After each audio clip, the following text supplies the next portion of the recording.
ಇನ್ನು ಈಶ್ವರಪ್ಪ ಪುತ್ರ ಕಾಂತೇಶ್ಗೆ ಗದಗ ಹಾವೇರಿ ಟಿಕೆಟ್ ಅನ್ನು ಕೊಡಿಸುವ ವಿಚಾರಕ್ಕೆ ಸಂಬಂಧಪಟ್ಟಂತೆ ಕೂಡ ಯಡಿಯೂರಪ್ಪನವರು ಮಾತನಾಡಿದರು.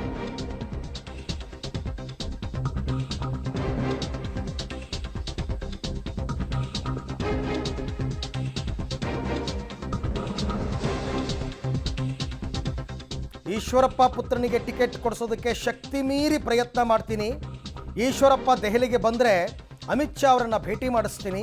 ಸೀಟ್ ಕೊಡಿಸೋದಕ್ಕೆ ನನ್ನಿಂದಾಗುವ ಎಲ್ಲ ಪ್ರಯತ್ನವನ್ನು ಮಾಡ್ತೀನಿ ಅಂತ ಕೂಡ ಶಿವಮೊಗ್ಗದಲ್ಲಿ ಮಾಜಿ ಸಿಎಂ ಯಡಿಯೂರಪ್ಪ ಹೇಳಿದ್ದಾರೆ.